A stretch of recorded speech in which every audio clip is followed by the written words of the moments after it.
5 years ఈరోజు మనము అధ్యాపన శాస్త్రం బీఎడ్ గణిత శాస్త్ర బోధనాభ్యాసం శాస్త్రం 1లో భాగంగా 3వ అధ్యాయంలో ఉన్నామండి.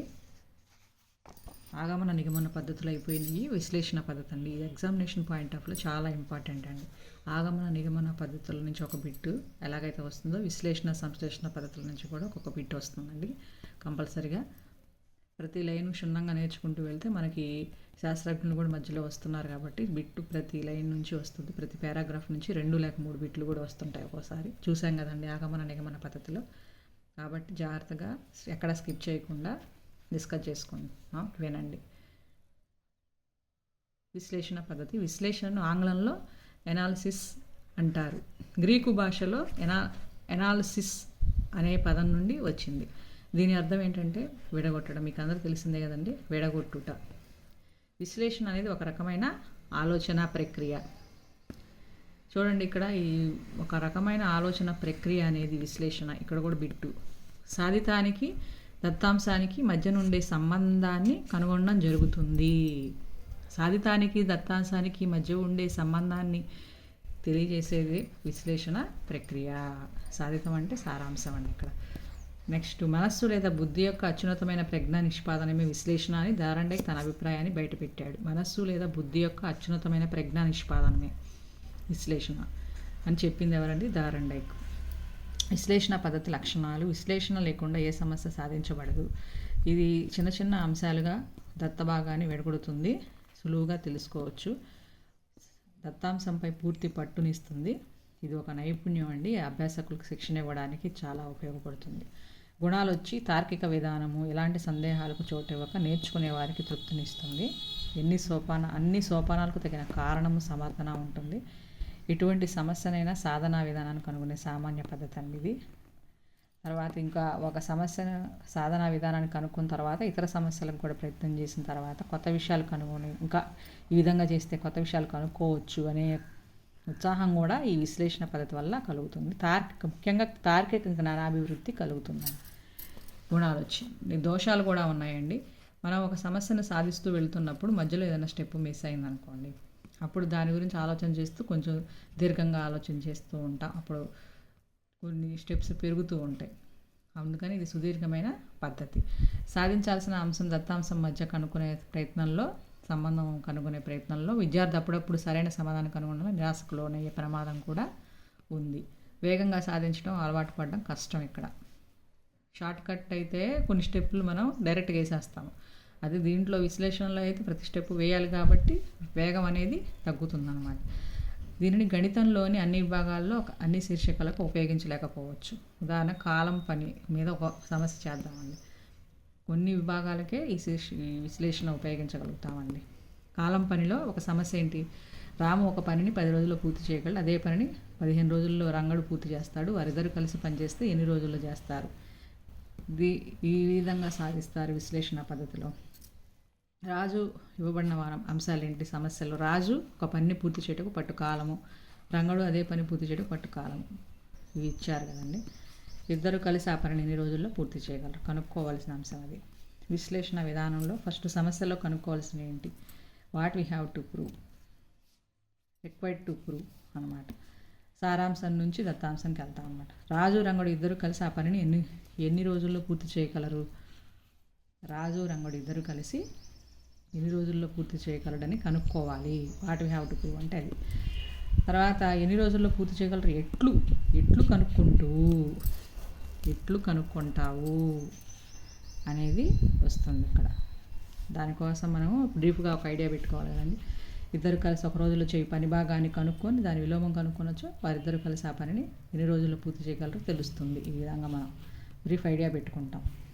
రాజు రంగుడు ఇద్దరు కలిసి ఒక రోజులో చేయి పని భాగాన్ని ఎట్లు కనుక్కుంటావు? ఒక రోజులో అంటున్నావు కదా, అది ఎట్లా కనుక్కుంటావు అన్నప్పుడు విడివిడిగా ఒక రోజులో చేసేది కనుక్కొని కలిపితే వచ్చేదే ఒక రోజులో చేయి పని భాగం అవుతుంది, 1/6.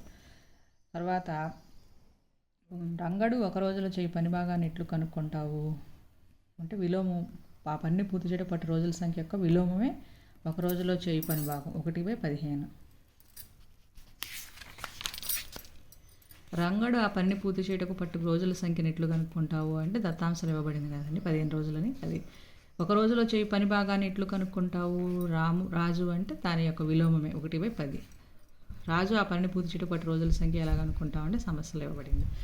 ఈ విధంగా మనం విశ్లేషణ చేస్తూ సమస్యను సాధించాల్సి వస్తుంది. 2 నుంచి 7 వరకు మనం పరిశీలిస్తే ప్రతి ప్రశ్నలోనూ ఎట్లు అనే పదం వస్తుంది. దాని సమాధానం ఏ విధంగా కనుక్కుంటావు? జవాబు ఇస్తున్నాం కదా, అవన్నీ రాసుకుంటే సమస్య సాధన ఏర్పడుతుంది.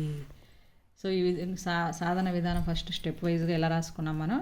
ఇద్దరు కలిసి పని పూర్తి చేయటకు పట్టు కాలము తెలియటానికి వారిద్దరు ఒక రోజులో చేయి భాగాన్ని కనుక్కొని దాని విలోమాన్ని తెలుసుకొని అప్పుడు ఆ పనిని పూర్తి చేయడం పట్టు రోజుల సంఖ్య వస్తుంది. వారిద్దరూ కలిసి ఒక రోజులో పూర్తి చేయ పని భాగం తెలియాలంటే విడివిడిగా చేసే వాటిని కనుక్కోవాలి. విడివిడిగా వారు ఒక రోజులో చేయి పని భాగం కనుక్కుంటే ఒక్కొక్కరు ఒక రోజులో చేయి పని భాగాలు తెలియాలి. ఒక్కొక్కరు ఒక రోజులో చేయి పని భాగం తెలియాలి అంటే ఆ పనిని పూర్తి చేయటకు పట్టు రోజుల సంఖ్య యొక్క విలోమాలని కనుక్కోవాలి. వారు ఒక్కొక్కరు విడివిడిగా ఆ పనిని పూర్తి చేయటకు పట్టు రోజుల సంఖ్యలు సమస్యలో ఇవ్వబడినవి. అట్లా సారాంశం నుంచి దత్తాంశానికి వస్తున్నాం ఇక్కడ. అందుకని ఇది విశ్లేషణ పద్ధతి. సంశ్లేషణ పద్ధతి సింథటిక్ మెథడ్. దీంట్లో విడగొట్టబడిన అంశాలను కలిపి ఏకం చేయటకే సంశ్లేషణ అంటారు. మొత్తం నుంచి విడగొడితేనేమో విశ్లేషణ, విడగొట్టబడిన అంశాలను కలిపి ఏకం చేయటం సంశ్లేషణ. విశ్లేషణ పద్ధతిలో మనం సమస్యను సాధించే విధానాన్ని కనుక్కుంటే సంశ్లేషణ పద్ధతిలో ఆ విధానాన్ని అనుసరించి సమస్యను సాధిస్తాము. సారాంశం నుంచి దత్తాంశానికి, దత్తాంశం నుంచి సారాంశానికి అండి. సమస్యను సాధించే విధానాన్ని కనుక్కుంటాము. ఇక్కడ ఆ విధానాన్ని అనుసరించి సమస్యను సాధిస్తాము. 2 డిఫరెన్స్ జాగ్రత్తగా గుర్తుపెట్టుకోవాలి. విశ్లేషణ, సంశ్లేషణ ఇవి డిఫరెన్సెస్ వస్తాయిలేండి తర్వాత. క్లుప్తమైంది, సమయాన్ని ఆదా చేస్తుంది, బ్రీఫ్గా వచ్చేస్తుంది కదా ఆన్సర్. గ్రంథరచనలో ఉపయోగకారి, ఆగమన వివేచనకు శిక్షణ ఇస్తుంది. దత్తాంశంలో సంబంధాల పోలికలు, సారూప్యతలు గుర్తించడం ద్వారా సూక్ష్మీకరణకి ఎక్కువ ప్రాధాన్యతనిస్తుంది. సోపానాలు వరుస క్రమంలో క్లుప్తంగా రాయటకు ఈ పద్ధతి ఉపయోగకారి. అన్నిటినీ కలిపి రాస్తాం. పాక్షిక అవగాహనకు పరిమితులు కూడా ఉన్నాయండి. పాక్షిక అవగాహనకు అవకాశం ఉంది. ఈ పద్ధతిలో ఆవిష్కరణకు, ఆలోచనకు ఆస్కారం లేదు. పూర్తి అవగాహన రాకపోవచ్చండి. ఒక్కొక్కసారి అభ్యాసకుని సందేహాలు వస్తాయి. విద్యార్థికి సందేహాలు కలిగే అవకాశం ఎక్కువ కాబట్టి అన్ని సమస్యలు సాధించలేడు ఈ పద్ధతిలో. ఎందువలనంటే సాధనలో గల సోపానాలు గుర్తుకు తెచ్చుకోలేదు. దాన్ని విడగొడుతున్నప్పుడు సోపానాలు గుర్తుకు తెచ్చుకోలేడు అనమాట. అదే మొత్తం కలిపి రాసేటప్పుడు. విడగొట్టేటప్పుడేమో విశ్లేషణ పద్ధతి. ఇక్కడ అన్ని కలిపి రాసేటప్పుడు సోపానాలను గుర్తుకు తెచ్చుకోలేడు. అధికమైన ఇంటి పనికి అవకాశం ఎక్కువ.